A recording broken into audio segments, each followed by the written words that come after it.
Le Parlement européen a voté la semaine dernière la loi européenne sur le climat, une loi censée structurer l'action climatique de l'Union européenne pour les 30 prochaines années.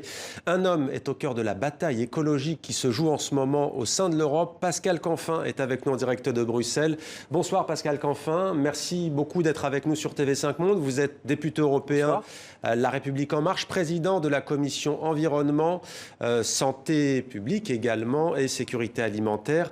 Alors on va parler de cette loi de la semaine dernière, mais commençons par l'affaire qui fait grand bruit en France, celle des néonicotinoïdes, les fameux tueurs d'abeilles, entre guillemets. Les députés français ont finalement autorisé leur remise, leur utilisation par les cultivateurs de betteraves, alors qu'elles étaient interdites jusque-là. Comment expliquez-vous, si on peut dire, l'incohérence qui règne encore en Europe à ce sujet ?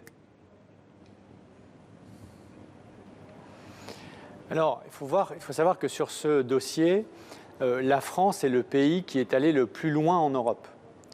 On s'est nous-mêmes, c'était en 2016, interdit d'utiliser les dérogations qui étaient prévues par le droit européen. Ce qui veut dire que les betteraviers français se sont retrouvés en concurrence avec les betteraviers essentiellement belges et allemands en Europe, qui, eux, ont continué à utiliser des néonicotinoïdes alors que les Français ne le faisaient plus. Résultat des courses, on a eu un déséquilibre, un désavantage concurrentiel qui a mené en plus au fait qu'ils n'ont pas trouvé, l'ont-ils vraiment cherché, c'est une autre histoire, mais en tout cas, ils n'ont pas trouvé d'alternative aux néonicotinoïdes.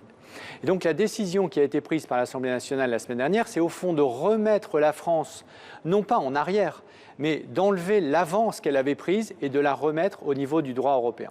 Ça, c'est pour expliquer un petit peu que parfois, quand on va très vite, si on fait 3 pas en avant et qu'on recule d'un pas, on reste en avant, mais on donne l'impression effectivement de reculer, ce qui, au fond, quand on se compare avec les autres, n'est pas le cas. Maintenant, le sujet européen qui est majeur, c'est comment on évalue la toxicité des néonicotinoïdes. Pourquoi on veut les interdire? Vous le disiez dans votre introduction, c'est parce que c'est des tueurs d'abeilles. Moi, je me bats pour que, enfin, on puisse avoir une méthode scientifique d'évaluation de la toxicité des néonicotinoïdes sur les abeilles. Parce qu'aujourd'hui, et je conclurai là-dessus, aujourd'hui, on évalue la toxicité d'un néonicotinoïde seulement s'il tue l'abeille sur le champ. En gros, c'est si je prends une image, vous traversez la rue, il y a un chauffeur qui vous écrase, si vous mourrez sur le champ, c'est de sa faute. Si vous mourrez 2 jours après à l'hôpital, ce n'est pas de sa faute.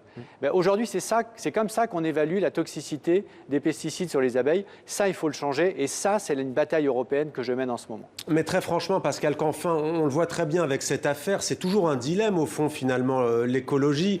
C'est est-ce qu'on sauve des dizaines de milliers d'emplois ou est-ce qu'on sauve l'abeille qui est un des insectes clés pour l'humanité? C'est toujours cette dualité qui est au cœur des sujets. Ça, vous avez raison, et ça, c'est le piège dans lequel il faut essayer de ne pas tomber. C'est-à-dire que tout mon engagement, c'est précisément de construire des chemins qui réconcilient économie et écologie, et qui font qu'on évite d'avoir à choisir finalement entre 2 mauvaises solutions. Et là, en l'occurrence, moi, je plaide pour la France, pour la mise en œuvre de contrats de transition agricole. Pourquoi? Parce que ce qu'on voit sur les néonicotinoïdes, c'est qu'en 2017, en 2016 même, pour être précis, on a pris une décision d'interdiction. Mais on n'a pas construit le chemin qui permettait aux agriculteurs de se passer réellement de cet insecticide. Et c'est pareil pour le glyphosate. On prend une décision, mais ensuite, on ne construit pas le chemin qui permet aux agriculteurs de dire « OK, on va s'en passer ». Et du coup, on est dans une situation où on a un grand effet d'affichage, mais dans la réalité, on n'a pas construit les outils de transition qui font, par exemple, que sur le glyphosate, on va se passer du glyphosate et on va investir dans du désherbage mécanique. Des outils de désherbage mécanique, ça vaut plusieurs centaines de milliers d'euros. Il faut donc que quelqu'un investisse, parce que le glyphosate, c'est très nocif pour la biodiversité, mais par contre, c'est pas cher et c'est efficace. C'est tellement efficace que ça tue tout. Et c'est ça le problème. Et donc, c'est pour ça qu'il faut s'en passer progressivement. Mais il faut qu'il y ait des alternatives. Sinon, mettez-vous à la place une seconde de l'agriculteur, vous lui dites, ce qui marche, vous vous en passez, mais par contre, on ne vous aide pas pour construire l'alternative. Ce n'est pas possible. Donc, c'est ce chemin-là que je veux écrire. Oui à la sortie des pesticides, mais avec le chemin qui permet d'y arriver. Alors, on va voir si vous avez une alternative à ce qui va suivre. Il n'est pas question d'abeilles, mais il est question de l'eau avec des opposants farouches à la construction en France de 16 retenues d'irrigation sur le bassin de la Sèvre. C'est dans le Marais Poitevin, les précisions de Grégory Fontana.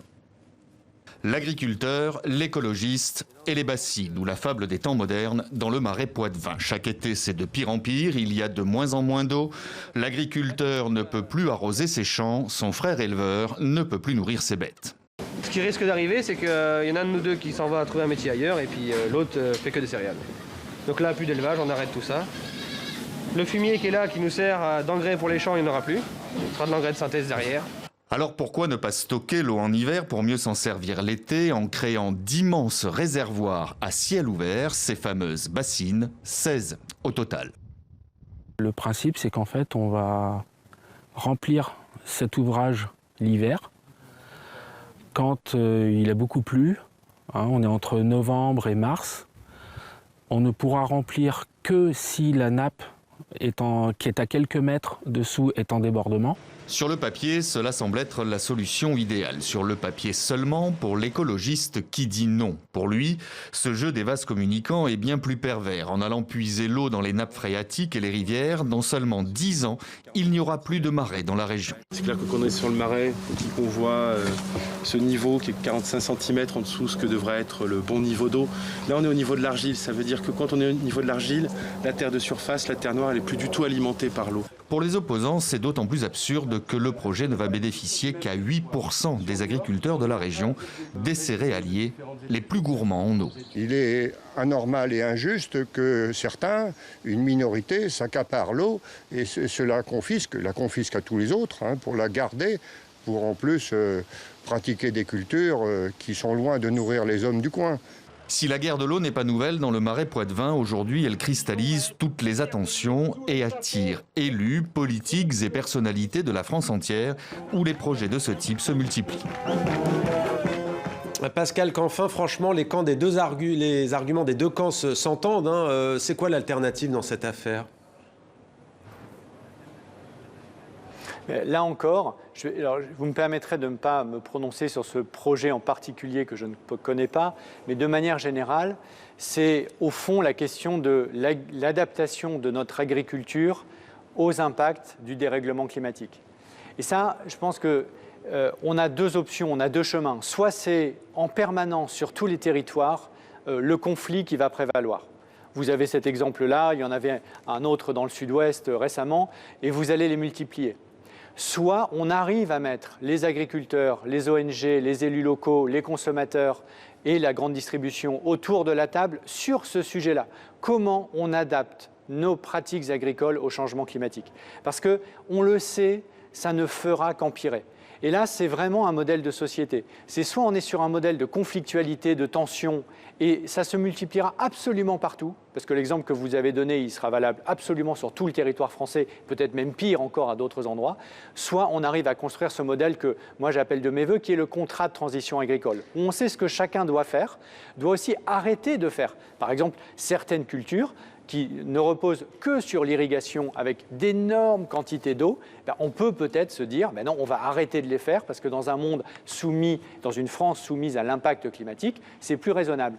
Et ça, c'est la réforme de la PAC. Je n'ai pas le temps de le développer, mais sachez que la semaine prochaine, au Parlement européen, on vote la politique agricole commune pour les 7 années à venir. C'est un tiers du budget européen. C'est un moment fondamental où il faut verdir la PAC pour permettre justement d'éviter les scénarios que vous venez de montrer dans votre reportage. Alors en attendant la PAC, on va parler maintenant donc du Parlement européen qui a voté il y a quelques jours la loi européenne sur le climat. À quoi ça va servir ?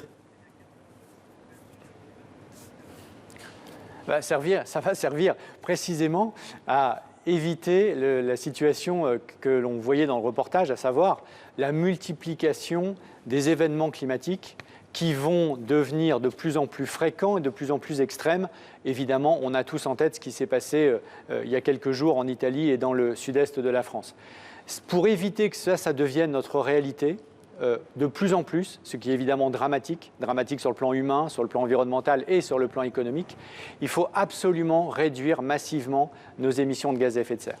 Et pour le faire, il faut se fixer un cap, une trajectoire sur les 30 prochaines années, de façon à ce que pour les entreprises qui sont les principaux investisseurs dans les solutions technologiques dont on a besoin, eh bien le cap soit extrêmement clair. C'est ça la loi climat fondamentalement, c'est donner de la visibilité, se fixer les objectifs sur les 30 prochaines années et ensuite changer les règles du jeu progressivement pour y parvenir. Mais les 27 vont-ils se mettre d'accord, Pascal Canfin? Tout est la question, la balle est maintenant dans le camp, pardonnez-moi de vous couper, il y a un tout petit décalage de 2 petites secondes. L'Europe maintenant, les 27 doivent se mettre d'accord. Alors, c'est un processus comme toutes les lois européennes, vous le savez. La Commission propose un texte, puis il y a une version du Parlement européen, ça c'est ce que nous avons adopté la semaine dernière, et elle est extrêmement ambitieuse, et je m'en réjouis. Et puis il y a la version des États. La version des États, ce sera le 24 octobre, donc dans 10 jours. Et à partir de là, on pourra entrer dans la négociation finale. Et mon objectif, c'est évidemment d'avoir le texte le plus ambitieux, ça va de soi, mais c'est aussi d'arriver à un accord politique final au moment des 5 ans de l'accord de Paris, c'est-à-dire plus tard le 12 décembre de cette année, parce qu'à ce moment-là, on pourra dire, voilà, l'Europe s'est outillée, s'est donné les moyens de lutter vraiment contre le dérèglement climatique, et si Donald Trump n'est pas réélu le 3 novembre, alors on aura la possibilité de faire revenir les États-Unis dans l'accord de Paris et tout le monde repartira. Pascal Canfin, vous avez allé, on va dire, désolé, je suis vraiment désolé, on est pris par le temps. Vous avez 40 secondes pour nous expliquer c'est quoi un stress test. On connaissait pour les banques, un stress test climatique. 30 secondes, s'il vous plaît. C'est la même chose. J'ai 30 secondes. C'est la même chose que pour les banques. Avant, les banques, on ne faisait pas de stress test et ça a donné la crise financière 2008-2009. On les laissait faire à peu près n'importe quoi. Mais aujourd'hui, on ne fait pas de test de résistance des projets que l'on finance. Résultat, on n'a aucune idée de savoir s'ils sont adaptés au changement climatique. C'est encore une fois le reportage que vous aviez à l'instant. On va mettre ça en place grâce à la loi climat en Europe. Merci beaucoup Pascal Canfin d'avoir tenu les 30 secondes donc sur les stress tests climatiques. Pascal Canfin, député européen. Merci à vous encore.